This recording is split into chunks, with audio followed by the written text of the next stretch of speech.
him this very polarizing figure. I would say he's a lot like Al Gore in the sense of someone who holds himself up as this real great moral authority when it comes to the environment. We can do it. It just means we have to change our mindset. Progressive groups all suck up to him and crave his stamp of approval, whereas right-wing groups all really treat him as this very sort of demonic figure. So you have two sides in Canada that are basically like, oh, did you hear what Dr. Suzuki had to say? Versus, who cares what David Suzuki has to say? Number 3 is Jordan Peterson. Okay, this one isn't really very fair because obviously everyone knows who Jordan Peterson is at this point. Or at the very least, you probably do since you're watching YouTube. Jordan Peterson is this psychology professor from the University of Toronto, and conservative people all really love him because he's very against the sort of things that conservative people generally don't like political correctness and communism. He has this very big internet following these days, which means he is often the subject of a lot of profiles in the mainstream press. One important thing about Jordan Peterson is I think he is a very good example of how a famous Canadian generally behaves. See, at some point when you become a famous enough Canadian, you generally stop thinking and talking about Canadian stuff and just start acting as an American. Because at that point, you probably have a lot more American fans than Canadian fans, and you're probably getting a lot more work in the States than in Canada. So in other words, like most legitimately famous Canadians, I don't think that Jordan Peterson really seems very Canadian these days, except for his accent. You want to specify goals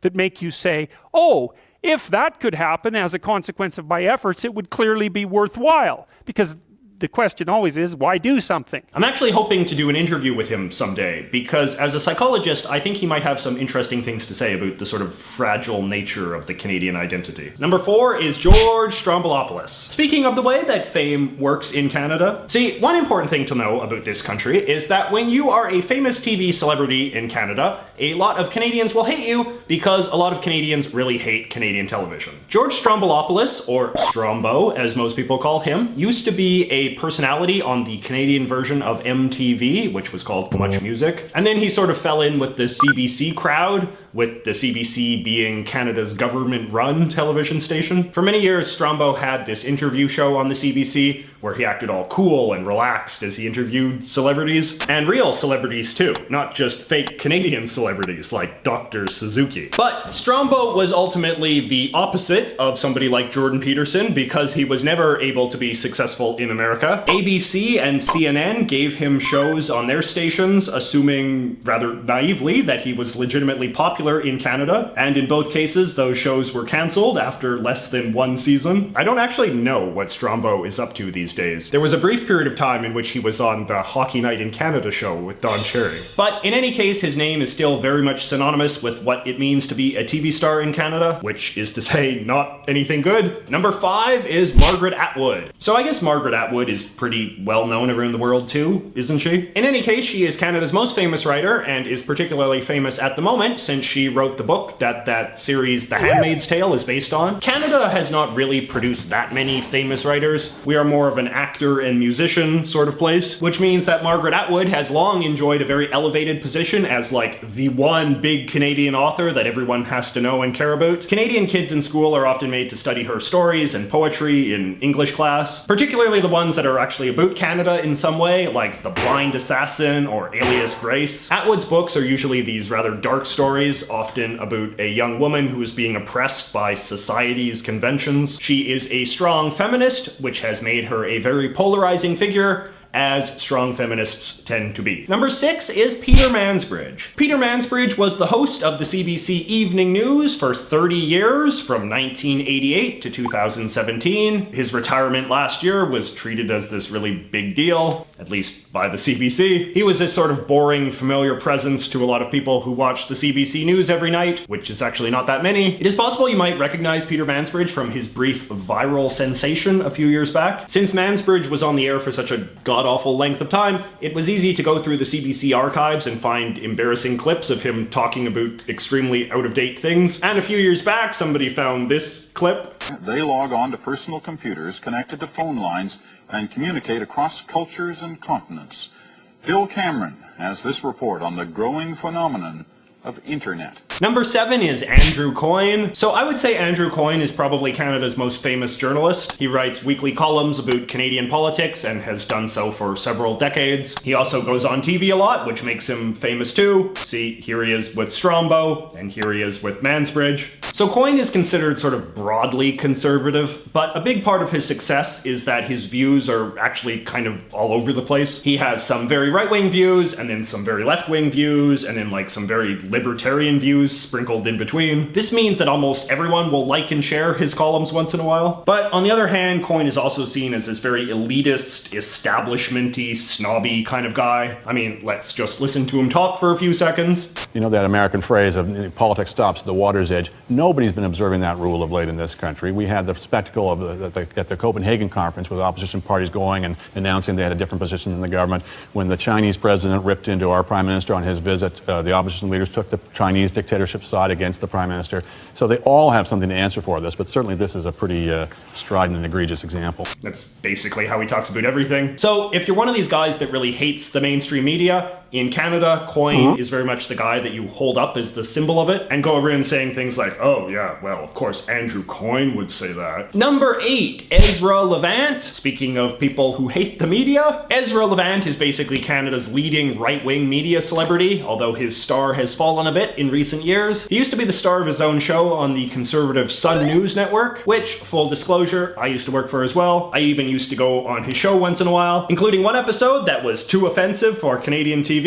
I will link in the description below to my video about that story. Anyway, Ezra is this very jolly sort of guy who really likes being provocative while being jolly, which makes him drive a lot of people like completely bananas. Saint Suzuki himself has called for politicians to be jailed for not believing in his theory of man-made global warming.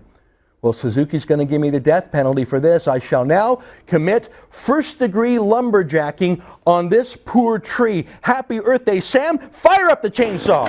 After Sun News shut down in 2015, Ezra Levant made his own right-wing news website called The Rebel. It actually wound up being a lot more edgy and right-wing than Sun News itself. For folks on the left, that has made Ezra sort of evolve from just a sort of obnoxious figure to something much more sinister. But you know, he also just recently passed 1 million subscribers, so what are you gonna do? Number 9 is Rick Mercer. Now, I must confess to you, I personally find Rick Mercer to be incredibly annoying. He is yet another guy from phony baloney CBC television world. So Mercer is an alleged comedian by training. He used to be one of the hosts of this painfully unfunny CBC show called This Hour Has 22 Minutes that offered very mild commentary on political events. Then in 2004, they gave him his own show, The Rick Mercer Report, which was supposed to be Canada's answer to like Jon Stewart or John Oliver or someone like that. But this premise was hampered somewhat by the fact that Rick Mercer was neither funny nor clever and no one watched him. But since he was on a station run by the government, that didn't matter and his show got to last for 15 seasons anyway. Mercer is quite left-wing, and one of the segments on his show that he was best known for was when he would yell various left-wing things in front of these graffito-covered walls. He is from Newfoundland and he has this sort of Newfoundland accent, which I guess made this sort of fun. Donald Trump